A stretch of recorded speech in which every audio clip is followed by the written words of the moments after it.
Ahora vamos a ver en qué casos, muchas gracias Brian por tu participación. Ahora vamos a ver en qué casos una persona natural puede ser considerada o no como domiciliada en el Perú. ¿Ya? Primero, es domiciliada en el Perú aquella persona natural, ¿no? Natural somos aquellas las personas físicas, ¿no? Yo soy una persona natural, ¿no? Las personas naturales. Persona natural que sea de nacionalidad peruana, ¿no? Nacido en el Perú o nacido fuera del Perú, inscrito en una embajada del Perú, un consulado sería, ¿no? Del Perú, y que tenga domicilio en el Perú. ¿Ya? Esto parece un trabalenguas, ¿no? Porque dice, es domiciliado en el Perú, que sea nacional peruano, que tiene domicilio en el Perú, ¿no? Cuando te dice la norma que tenga domicilio en el Perú, se refiere al domicilio civil, al domicilio que esté físicamente en Perú, ¿no?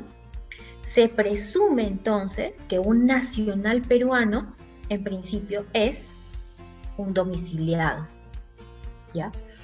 Y por lo tanto, los nacionales peruanos, ¿no? No adquirimos la nacionalidad, el domicilio, sino que lo perdemos ante determinadas circunstancias. Porque una vez que somos nacionales, ¿no? Y tenemos domicilio en el Perú, por ejemplo yo, por ejemplo todas las personas que estén ahorita nacidas en el Perú y que estén físicamente en el Perú, podríamos perder la nacionalidad en aquellos casos en los cuales tengamos dos requisitos concurrentes. Primero, adquiramos la residencia en otro país, lo que se va a acreditar con la visa de trabajo, la visa o contrato de trabajo, y como segundo requisito, salgamos del país. Entonces, si yo, por ejemplo, soy nacional peruana, estoy domiciliada en Perú, y por lo tanto soy domiciliada para efectos del impuesto a la renta en el Perú, si yo me voy de vacaciones a Miami o me voy a poner mi vacuna a Miami porque quiero vacunarme contra el COVID, ¿no? Y me voy un mes porque necesito las 2 dosis, salgo del Perú, yo no he perdido la condición de domicilio. ¿Por qué? Porque se requieren dos requisitos: salir del Perú y tener la visa o contrato de trabajo, ¿no? Son dos requisitos. No basta con que salga del Perú, sino que yo tengo que salir del Perú y tener la visa o contrato de trabajo que acredite que yo estoy saliendo de Perú bajo esas condiciones. ¿Qué es lo que pretende el legislador al poner estos dos requisitos? Que exista una suerte de vocación del sujeto de permanecer fuera del Perú, ¿no? De salir del Perú con la finalidad no de salir temporalmente, sino de salir con cierta permanencia fuera del país, ¿no? Esa circunstancia hace que yo pierda la condición de domiciliado.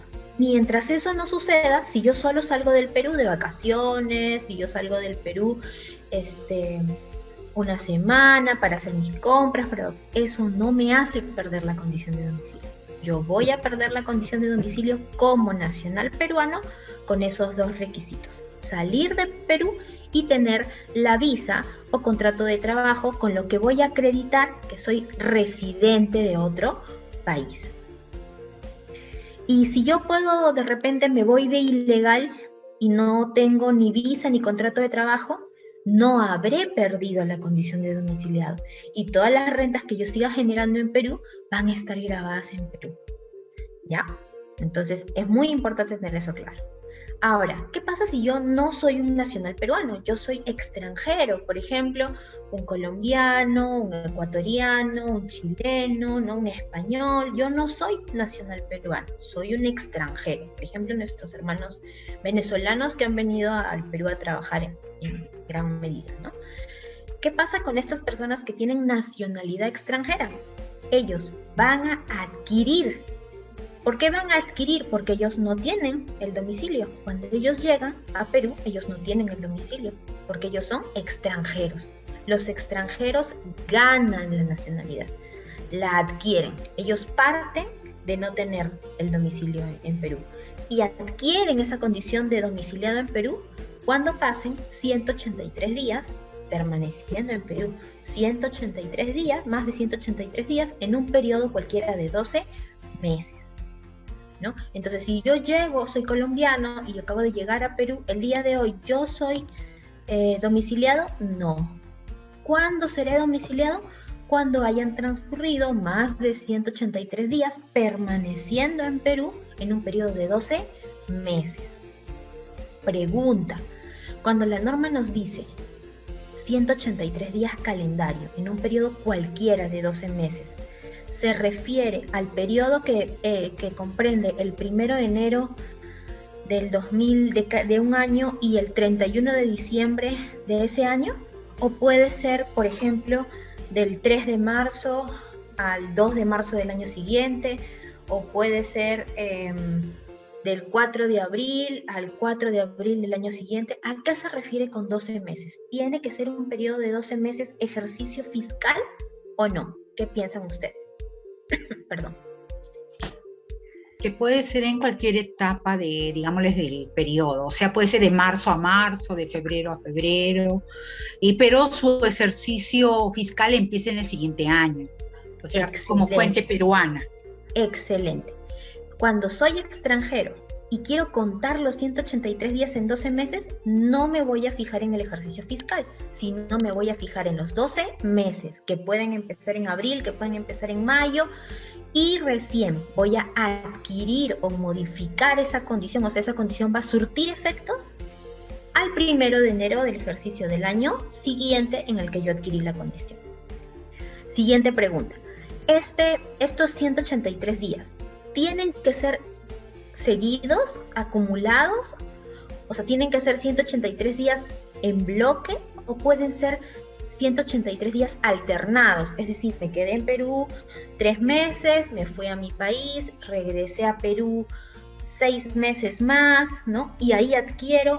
¿Pueden ser periodos interrumpidos o tienen que ser periodos continuos para que se cumpla la condición? ¿Qué opinan ustedes? Pero acá tenemos en el chat. Muy bien, Juliana, pueden ser periodos alternados.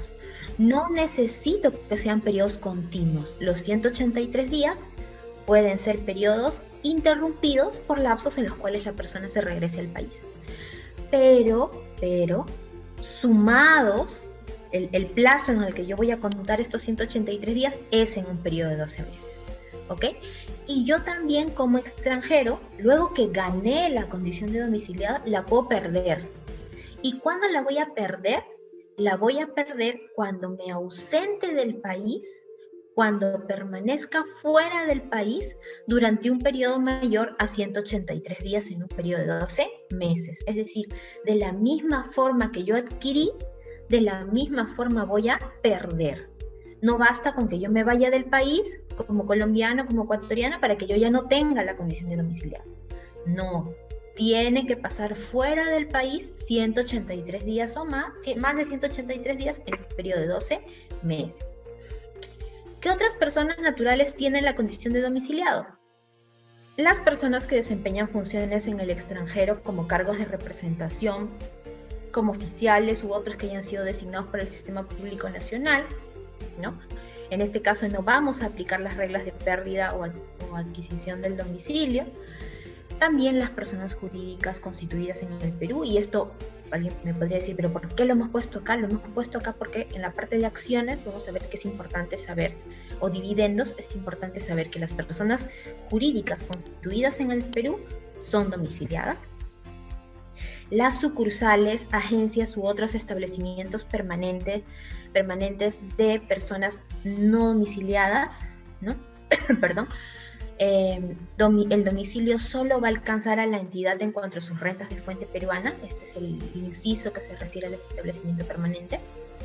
Las sucesiones, cuando el causante a la fecha que se ha fallecido tenga la condición de domiciliado. Los bancos multinacionales respecto a determinadas operaciones en el mercado interno. Las empresas unipersonales, sociedades de hecho y contratos de colaboración empresarial, a que se refiere el último párrafo del artículo 14 de la Ley del Impuesto a la Renta, constituidos o establecidos en el Perú. esta parte es importante porque es la parte práctica, ¿no? ¿Cuándo se considera domiciliada una persona? Se va a considerar domiciliada, es decir, va a surtir efecto este cambio de domicilio recién al 1 de enero del siguiente ejercicio. Entonces, si una persona vino a Perú en mayo del 2019 y adquiere la condición, más o menos 183 días, estamos hablando de 6 meses, mayo, junio, julio, agosto, septiembre, octubre, más o menos entre octubre y noviembre del 2019, recién va a cambiar su condición de no domiciliado a domiciliado el 1 de enero del 2020. Entonces sí es importante tener en cuenta esto, porque yo recién voy a poder modificar, por ejemplo, si estamos hablando de una persona que está en 5ª categoría, ¿no? O en 4ª categoría, recién voy a poder dejar de retenerle como no domiciliado y retenerle como domiciliado a partir del 1 de enero del siguiente ejercicio. Entonces siempre es importante, en el caso sobre todo de personal extranjero, solicitar, ¿no?, su movimiento migratorio para tener claro el tema de cómo tengo que hacer las retenciones, cómo tengo que hacer el cálculo del impuesto a la renta de estos, si fuesen trabajadores dependientes o si fuesen independientes, ¿no? Salvo, dice la norma, salvo, el único supuesto de excepción es aquel en el que la persona natural que acredita su residencia en otro país y sale del Perú, ¿no? O sea, en el caso de las personas naturales nacionales, van a perder su condición de domicilio en el momento en el que salen del país. Ellos no van a esperar al 1 de enero del año siguiente para cambiar su condición, sino en el momento en el que salen, en ese momento pierden la condición de domiciliado. ¿Cómo recupero? Los peruanos que hubieran perdido la condición de domiciliados la recobran cuando retornan al país, salvo que permanezcan en el Perú menos 183 o menos días en un periodo de 12 meses. Entonces, en el caso de los peruanos, de los nacionales, sí es importante tener claro el tema de la permanencia, ¿no? Si esta persona natural, nacional, sale de Perú de repente con su visa de trabajo, ¿no?, porque tiene un proyecto en otro país, en ese momento pierde la condición. Hay un micro abierto, por favor, chicos. Juana, María, me parece. Por favor, apaguen el micro. Si una persona, si un nacional peruano sale del país con su contrato de trabajo, ¿no?, se va a trabajar y pierde la condición de domiciliado en ese momento, al momento que regresa a Perú la recobra, salvo, dice la norma, que permanezca en el Perú menos de 183 días. ¿Ya? Entonces sí es importante en estos casos tener claro, al momento que retorna la persona a Perú, si va o no permanecer los 183 días, porque en el momento en el que ésta retorne al extranjero sin permanecer los 183 días, va a perder la condición que ya habría recobrado. Ya es muy difícil determinar esto porque es como que yo tuviera la seguridad de que voy a permanecer en Perú este tiempo, y a veces no es así, ¿no? A veces sucede, es muy común, que una persona retorne con la pretensión de quedarse en el Perú, pero luego tiene que volver al extranjero. Y en estos casos, al tener que volver al extranjero, automáticamente pierde. Y si durante ese lapso que estuvo en Perú se le retuvo como domiciliado, es decir, se le retuvo quinta, se le retuvo cuarta y no se le retuvo como no domiciliado, hay retenciones indebidas, ¿no? Entonces sí hay que tener mucho cuidado en estos casos de tener al menos alguna certeza de si la persona que ha retornado al país nacional va a permanecer o no en el Perú, ¿no? Caso contrario, se le considera como no domiciliado y siempre se le debió considerar como no domiciliado.